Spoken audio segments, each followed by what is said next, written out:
Hello, everybody. Welcome to Zone Defense. We talk all things NBA and NFL. Be sure to follow us on Spotify at Zone Defense Podcast, on Twitter at Zone Defense Pod, and hit that subscribe button down below because it really helps out our channel a lot.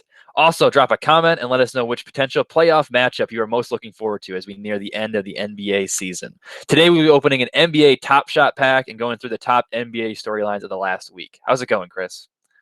It's going well, Drew. Fortunately for us, I was able to get a couple different NBA Top Shot packs, just the base, Series 2 base set packs. One of them I was able to get on pre-order, and the other one we can open up today because I was able to get it in a drop. Barely was one of the last, few thousand to get it, but I was able to get in. So let's just jump right into it.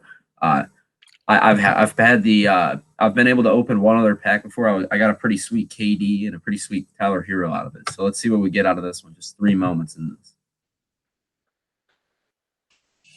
This is the first actual pack opening I've ever been a part of. I watch these on YouTube, so I'm very excited to see what we get here, or what you get here. I am as well. Okay. First one, Pascal Siakam.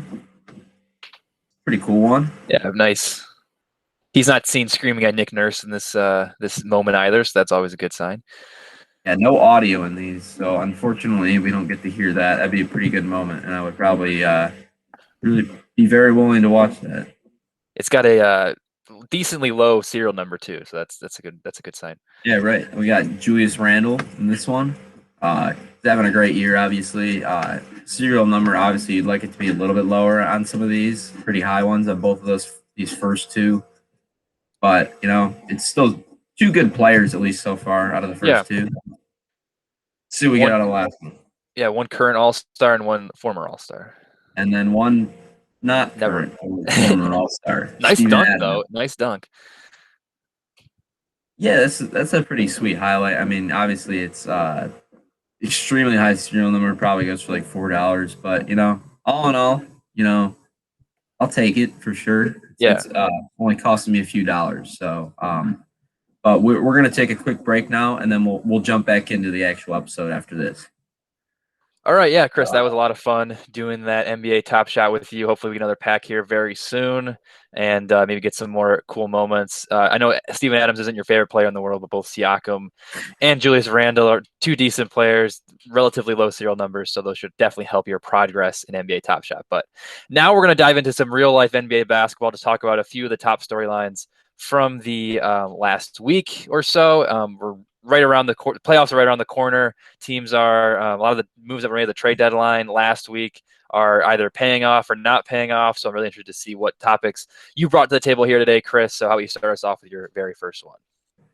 Yeah, I'll start us off with this one, and this one hits home a little bit because I unfortunately had to witness this occur last night to my Portland Trailblazers, and I have not always sung the most praise for this particular player that everybody else is infatuated with, but the Bucks and Giannis, the entire topic is just that he is playing out of his dang mind right now. This guy has been spectacular this year, and I have not, like I said, I've not always been the biggest Giannis guy. I think people do slightly overrate him a little bit, or have for a little while, and I thought LeBron deserved to win the MVP last year for just how valuable he was to the Lakers, and how I just thought he played an incredible season personally.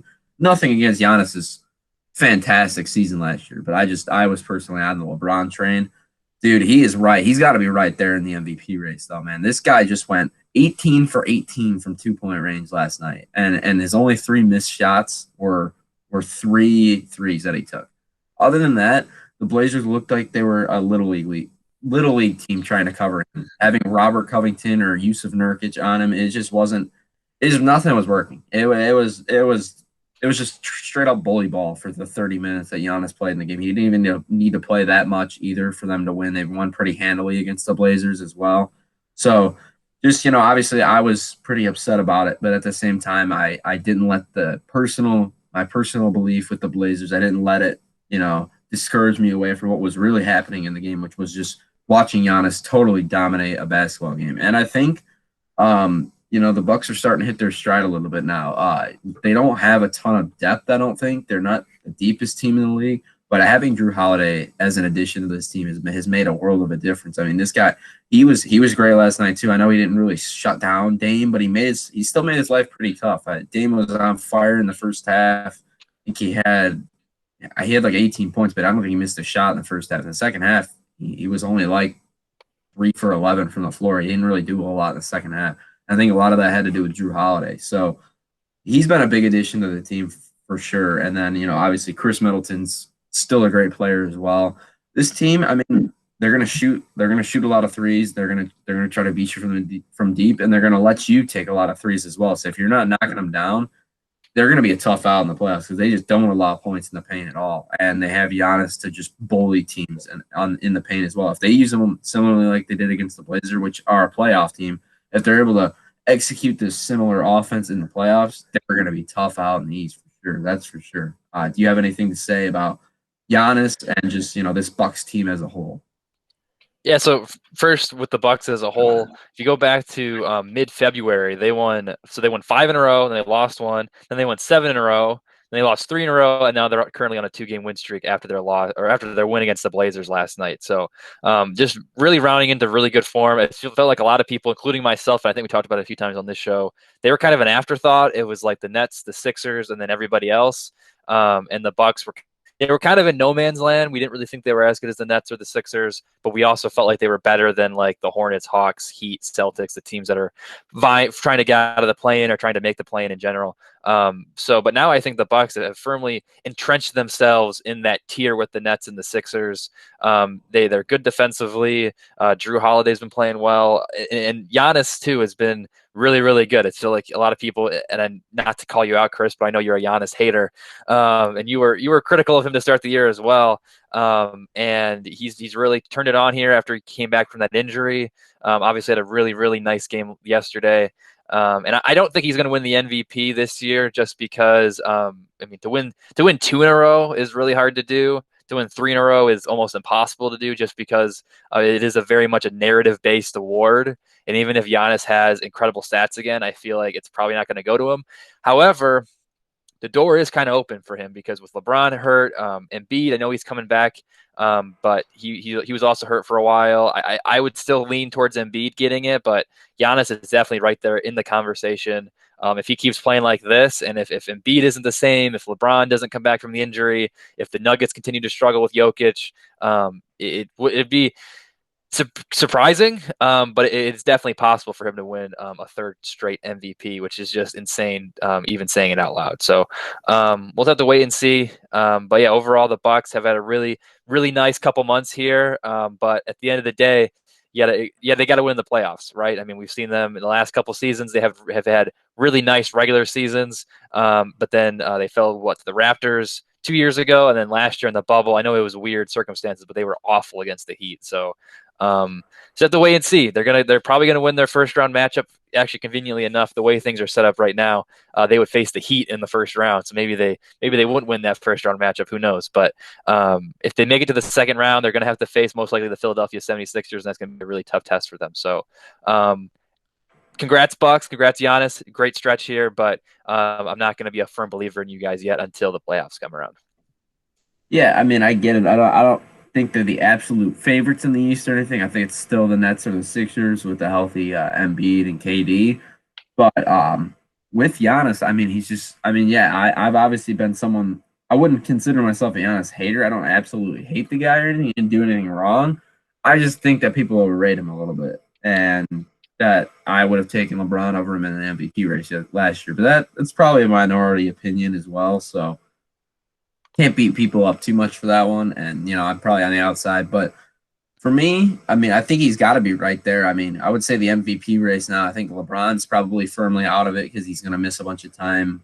Embiid's coming back, so I guess he's got a chance to reestablish himself, but I think he's outside looking in. I think the 4 that I would put it between right now would be Giannis, Harden, Jokic, and then Dame. But I'd probably give it to Jokic at this point right now. That's probably who I would cast my vote for. But I think Giannis has got to be right there, man. I don't think you can't, even though, maybe people are tired about it. Yeah, and you're probably right. He probably won't win. He's definitely at least got to be in that consideration. He's still averaging about 29 and 13 a game another 6 assists as well, and he's starting to play Defensive Player of the Year level defense yet again. That's where I was a little bit. I don't remember if I brought it up on the podcast, but I thought his defense had taken a step back at the start of the year. His defensive rating was almost, it was like 12 points above what it was last year, which was absurd. I thought, last year it was like 96. I think it was at 108 at one point this year, which is not great. So, I mean, the difference between that is crazy, but he's gotten a lot more active on defense. He made a couple of plays last night where he was able to, he had a guard blow by him, like C.J. McCollum, I think, blew by him once. Norman Powell, Dame, I think all three of them blew by him at different points in the game. I'm like, oh, that's an easy two. And then he just swallowed the shot up off the backboard. And it was like, that's insane that he can make those plays. But it's just things he does on a nightly basis. So, maybe watching him just take apart my favorite team gave me a little bit more appreciation for him. But he also, he did have 47 points in that game. So I think anybody can appreciate what he did in that one. But we can jump into your first point here if you'd like. Yeah, so I'm going to go with a team who it's out west in the Western Conference. It felt like in previous episodes, I'm the Eastern Conference guy, you're the Western Conference guy, but I guess we're going to switch it up here a little bit today. But it's a team, they're currently not even in the playoffs, not even in the play-in either, but they've won 7 of their last 10 games, and that's the Sacramento Kings. I just want to get your thoughts on, what are the Kings, man? I felt like they were garbage. They were garbage, and they were good, and they were garbage again. Now they're kind of good again. They've lost 2 in a row here, but they're right there in the playoff hunt. The Warriors got blown out by almost 60 points yesterday. They're only a game back of the Warriors for the final play-in spot. They're 2.5 back of the Grizzlies of the 9th spot. So they're very much in the hunt. But this team, I just want to see do you believe in this team? Because like I said, they're up and down. They have some solid players. Obviously, De'Aaron Fox is playing really, really well. Buddy Hield has been decent, but then they got just a bunch of decent players. Buddy Hield, Harrison Barnes, Rashawn Holmes, Tyrese Halliburton's been really good for a rookie, but he isn't like a star player yet, at least. Even Marvin Bagley has been kind of decent as well. But then they did get some solid trade acquisitions in DeLon Wright and Terrence Davis, who have been playing pretty. They've been both averaging about 8 points a game so far in their 4 games with the team. So nothing crazy, but still some solid production for them. So they got the tools. I'm not sure if I like the Warriors. I probably like the Warriors more, as well as the Grizzlies. But this is a team that I felt like on paper, I know I'm a big De'Aaron Fox fan, so I've always been biased towards the Kings. But on paper, I feel like they have the talent to pass a team like the Grizzlies and the Warriors. But I'm just not sure if they will actually do it because this team is so up and down all season long. But what do you think about the Kings? Yeah, the Kings are starting. You're right; they're starting to play a little bit better. They unfortunately lost last night to the Lakers. Kyle Kuzma decided he was going to go off last night, but for the Kings' sake, I actually think I know it's not Terrence Davis and DeLon Wright aren't going to make all NBA teams at any point in their careers, but these two guys are, they're playing a lot of dudes that just suck at basketball before. Let's be real, their bench was probably the worst in the NBA, but they were able to, DeLon Wright, yeah, he's not some superstar, but he's a guy that can give you 10 points off the bench. Terrence Davis, a young player that can give you 10 points off the bench. Mo Harkless, another guy they were able to pick up. He's not a great scorer, but he can play a little bit defense. He's got some versatility to his game as well. These are all guys that are upgrades for their bench. They had Halliburton coming off the bench for a while. They've unfortunately I would say not unfortunately, very fortunate to move him into the starting lineup for Marvin Bagley when he went out with his injury, fracturing his hand. But having Halliburton in the starting lineup has given them a little bit more shooting, a little bit more ball handling. I think, they play smaller now with Rashawn Holmes at the 5, Harrison Barnes at the 4, and they basically got the 3 guards. I think it creates a little bit more floor spacing. Halliburton's been at a terrific rookie season as well. So having him, taking the pressure a little bit off De'Aaron Fox has really allowed Fox to play his game, and he's been awesome lately too. Fox, he really struggled last night. I believe he was 4 for 21 from the floor, which is not great at all.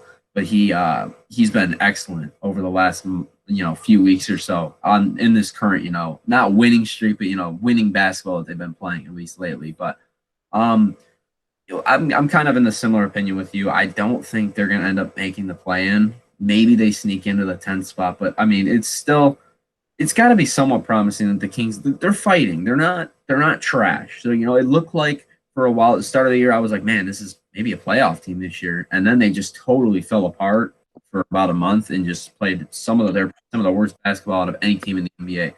Absolutely pathetic how bad they were playing. And they've kind of bounced back a little bit. It was, a lot of teams would just, especially a team like the Kings, they've been losing for so long, would just be like, oh, great, here we go again. Let's just who cares? Let's just basically we're tanking again. But it's kind of they have a young roster. They're competing on a nightly basis. I respect that for sure. I mean, this isn't a team that should be tanking. They've been doing it for basically what it feels like 10 years that they've just been the same bad team. So it is good to see them fight for sure, I would say. Yeah, I mean, I hope they make the playoffs. I'm not sure if making the play-in would count, but I believe the Kings have the longest playoff drought in all of the four major professional sports in America. So they haven't made it since I think 2005. I know it was back when Chris Webber was over there, so I'm not sure exactly what year it was, but it's been a very long time. So hopefully they can make it. But yeah, I'm right there with you. It's great to see that they have some fight in them. The previous seasons they've kind of gotten off to some solid starts, and kind of tail off down the stretch, and then make like a late season surge. So hopefully this year maybe they're just making that late season surge a little bit earlier in the season, so they still have enough time to make up some ground and maybe sneak into the playoffs or at least the play-in. Because I think the talent's there if they can put it all together like they have these last 10 games. They could definitely pass a team like the Warriors or Grizzlies or even the Spurs. The Spurs are within striking distance as well. They're only 3.5 back of the 8th spot, which San Antonio currently holds. So we'll just have to wait and see, I guess. But it's really nice to see them playing well. And maybe Luke Walton maybe even saved his coaching job. Who knows? Because I know he was very much on the hot seat. It seemed like he was going to be the next guy to get fired when the Kings were with teams like the Rockets and the Thunder and the Timberwolves in the bottom of the Western Conference. But this surge, as long as they can keep it, even if they don't make the playoffs, as long as they can keep it going at least a little bit, it is very promising for Walton's future with Sacramento. But I just want to talk about the Kings because I feel like they're a very interesting team because of just how up and down they are. But they have the talent, like I said, that hopefully they can put it together. But I'll let you get into your next point. Yeah, and I definitely agree with the Luke Walton point. I think he may have saved his job as well, and I also liked when you said, those like kind of similarly what I said as well. These Kings teams usually start off hot, go ice cold, and then just fall apart for the rest of the season. But they, it's nice to see them bouncing back and getting hot, which it could be the next step for the Kings to make the playoffs. But I'll jump into another Eastern Conference point, which is crazy. I got 2 in a week. I'm surprised I even know what teams are in the Eastern Conference at this point. But another team, in that similar, I would say similar to the Bucks, and we already discussed them a little bit as potentially, as of right now, if the season ended, these two teams would match up, the Bucks and the Heat. I want to talk about the other end of that, which is the Miami Heat. This is a team, they've had a very up and down season. Really hasn't been a great year for them at 25 and 24, but considering the circumstance, I'd say that's overachieving from what what they've had, the cards they've been dealt this year. I mean, they've had Butler has basically been out for 2 long stretches this season. He missed some time over the last weeks. He went on a little bit of a lose streak at the start of the year as well. He was really not out there at all for a while. So when he's been in, they've been a legitimately good team. I mean, they've been incredible. The problem is just he hasn't been playing a lot. They've been missing Tyler Hero at point. They've been missing Goran Dragic. Even Bam a little bit here and there has missed a couple games. So now that they're all pretty much fully healthy, and they brought in Victor Oladipo, this defense is going to punish people now. This is going to be one of the best defenses in the league. And you saw it against the Warriors. I believe at one point in that game, the Warriors, there was only a few minutes left in the first quarter, and they had like 0 offensive rating at some. It was too late to have a 0 offensive rating in a basketball game. But like they couldn't make shots early on, and they ended up making it a game. But it was just beginning of that game, they were getting suffocated by that starting lineup. So the Oladipo addition, provides another wing presence for them, a secondary ball handle would take the pressure off Jimmy Butler a little bit. It's going to be kind of cool to see Oladipo in a secondary role. He didn't have a big game 1. He only had 6 points. Not a great game. But I think its impact on both sides of the ball is going to be very evident this year for the Heat. And I think it gives them a chance to make a run in the playoffs as well. I think they're similarly to the Bucks. I could see them making the finals. I mean, I know, obviously the Nets, the Sixers are the favorites. I don't want to just limit my options to that. This has been a crazy season so far with everything going on. They're not the only two teams that have a chance to win it all. I would put the Heat at 4. They're definitely over the teams like the Celtics. The Hornets aren't going to do anything now with their injuries as well. So I mean, the Heat are right there, and similar to last year, I think they're really similar team to last year now, adding these pieces at the deadline. Also getting Bielitsa as well, who could, he's not some superstar playing for the Kings before, but he's a guy that can knock down some perimeter threes for them. He can replace that Kelly Olynyk loss that they had before with some size as well. So I like that addition, but as a whole, I mean, I think the Heat they're going to be competitive in the playoffs, and they're going to be an easy team to eliminate, even for a team like the Nets. The Nets, they're going to fight with the Nets for sure. If that's a matchup, they'll probably lose it if the Nets are at full strength, but they're not going to be an easy out at all. And I think they got to be taken seriously. How do you feel about this Heat team with the addition of Oladipo and just this core as a whole? Well, I'm not ready to book their ticket to the finals. And I'm not saying that's what you're saying, but I don't really see the roadmap for this team sneaking into the finals. I still think the Bucks, the Nets, and the Sixers are all better than them. But you do raise some really good points. They do have a really nice defense. It seems like everyone buys in on that team. Victor Oladipo only been in a few games, but I mean he's been wanting to go to Miami for like his entire career, I guess.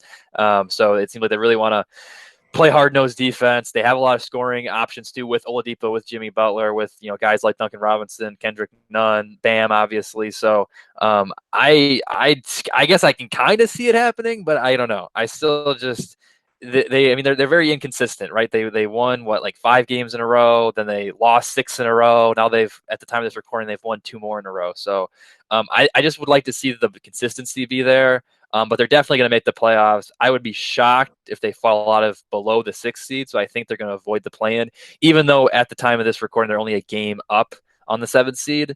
But they're also only half a game back of the 4th seed. So it would definitely help them out, I think, in a weird way if they can play a Charlotte or an Atlanta or maybe even a New York in the first round rather than Milwaukee.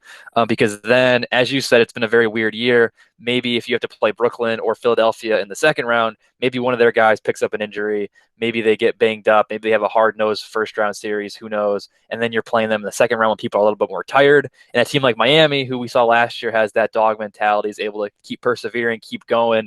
It could help them out if they play those tougher teams later in the playoffs rather than in the first round. So that's at least my thought on it. But I definitely see what you're saying, because they do have a lot of guys. They're well coached. They have a lot of guys who have that, like I said, very similar mentality. So they're definitely gonna be a fun team to watch. They always bring 125% every single game. Right. So they're never gonna give up. And I mean, I know it sounds like I'm doubting them, but I don't really think we have the right to doubt them anymore because of what they did last season in the bubble. So they're definitely going to be an interesting team to watch. Like I said, I think they're clearly, I think we said this last week as well, they're clearly the 4th best team in the Eastern Conference behind the Nets, the Sixers, and the Bucks, even if at this time of the recording, the standings don't reflect that. But hopefully they can give one of those top teams, either beat one of those top 3 teams or at least give them a really, really fun and entertaining series to watch. Yeah, I mean, I get where you're coming from for sure, and I think you're a little bit lower on them than I am. I think they can legitimately make a finals run this year. And it's not gonna, they're not the favorites. Let's make that clear. But we're not talking about the Nets every week either. Like there's not 2 teams that can win it all or can make a finals run from every company. I would say there's usually 3 or 4, and I think they're in that group for sure, because I think, well, they're not a perfect team, that's for sure. Their offense has really struggled this season just to consistently hit shots from the outside. They're among the lowest in terms of 3-point shooting and 3-point shots attempted this year. They got to find some offense, but defensively they are insanely good, and they might be the best defense in the league and the most annoying to deal with. So I think they can match up with a team like the Nets on defense. And obviously you're not containing or you're not stopping all 3 of Harden, KD, and Kyrie in a playoff series. No one's going to do that. But you can contain them for sure. And if they can find the offense, I could see them making an upset. It's possible. They're not, like I said, not the favorites, but it's a team that I could definitely see, similar to last year, stunning teams like the Bucks and stuff like that. Another team I could see them definitely matching up well with. But why don't you give me your final point for today, and we'll get out of here. Yeah, Chris, real quick before I jump into my final point, with the Miami Heat, I definitely think it's possible that they go on a run, and I don't think that's the case for other teams that are below them, like Charlotte, Atlanta, New York, even Boston at this point. So even though I don't think it's as likely as maybe you think it is against Brooklyn, Philadelphia, Milwaukee, I still think it's very possible. They definitely have that ceiling of another finals appearance because they did it just last season. But we've been pretty positive on the show so far with our first three topics. So the final topic, unfortunately, I'm going to bring us down on a little bit of a negative note. But I want to talk about the Chicago Bulls because this is a team that we were all super excited about last week when they made those big moves. They got Nikola Vucevic, obviously, but they've lost 6 in a row. Now, I don't believe all of those losses have come with Vucevic in the fold, but regardless, they haven't played great with him so far. And a lot of people were saying, "Oh, the Bulls are going to be the 6th seed. The Bulls are going to be awesome." And so far, they have not lived up to that billing. So some of their losses are decent in this rough stretch. They had to play the Jazz twice. They played the Suns once, but they also played teams like the Warriors and the Spurs, who are solid teams. But I think teams that the Bulls, if they're as good as people thought they were going to be, should win. And then also they lost to the Cavs, and that's just an inexcusable loss. They know the Cavs are still technically in the play-in race, but you got to win games like that if you're gonna make it to the 6th seed or even make some noise in the playoffs, because that's what a lot of people expected them to do once they made their big moves at the deadline. So they're still not like, it's not like push the panic button into the world yet. They still have that 10th seed, so they're still in the play-in, but they're only a game up on the Raptors, 2 games up on the Wizards, and then somehow only 2.5 up on both the Magic and the Cavs. So they're going to have to get things right here in a hurry if they want to live up to all those expectations that we had. So I just want to hear your thoughts about what do you think is going wrong with this team? What do you think they need to do better? And do you think that the reaching the 6th seed is still realistic, or do you think this stretch here has kind of prevented them from escaping the play-in? Yeah, with the Bulls, man, yeah, it's been a struggle with a capital S, man. Like they have been, it just when we saw the Vucevic trade, we only thought of the upside with the potential move. I mean, this is an all-star level player joining a team with an already high level guard, and it felt like a match made in heaven. But what we didn't think about was the fact that Vucevic has been in the same system for what, 8 seasons now, 9 years, and he's been pretty much with a constant group of players and staff and stuff. There hasn't been a lot of turnover in Orlando. They've been pretty much the same mediocre team for the whole time he was there. So a change of scenery, it would make some sense that it's going to take a little while for him to adapt to a new system. So I think it's not time to panic for the Bulls at all. I don't think it's that. And Vucevic, like, you shouldn't be, oh yeah, we got screwed in this trade. Vucevic sucks and stuff like that. He's been pretty good so far on the offensive end. Defensively, I know he hasn't been fantastic, and he's not the best defender in the league or anything, but he's been solid offensively. Honestly, I think part of the reason they've been struggling, and this may have to do with the trade as well a little bit, is Zach LaVine hasn't been as good lately. His shot has kind of disappeared on us in the last month. He really hasn't been shooting that great. I don't think a lot of the box scores I've been checking out, really. I mean, I haven't watched a ton of Bulls. I watched a couple games of the new look Bulls, but throughout the whole month, I feel like LaVine's been struggling a little bit. I haven't heard a lot about him this month, and he's had a lot of flunky box scores as well. So, and it happens, man. He was shooting basically 50-50 from 2-point and 3-point range for a while. So obviously it was bound to regress a little bit because he's not that kind of efficient player. But he's still a high level player. And then there's still, I think, another reason that they're struggling is it doesn't seem like they really know what to do with Kobe White and Lauri Markkanen right now. Both of those guys are now coming off the bench. Markkanen's really not even playing that much now, which is kind of weird.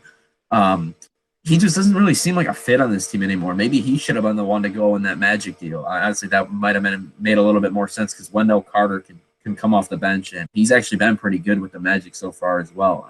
I know that they are not a good team. He's been pretty important for them so far since the trade. But I don't know, man. I don't think this was the Bulls' season to win anyway. It's I didn't think this was going to be a great Bulls team, but I think that there's still a lot of season left for them to sneak into the play-in tournament, maybe to the 8th seed, because it's still a tight race for that. But I think this is more of a move to set them up for future success, in my opinion. 'Cause I think once everything gets acclimated, once everybody gets used to each other, I think this is a scary Bulls team that, they aren't, as of right now, a team that can be competitive for an NBA Finals or anything like that.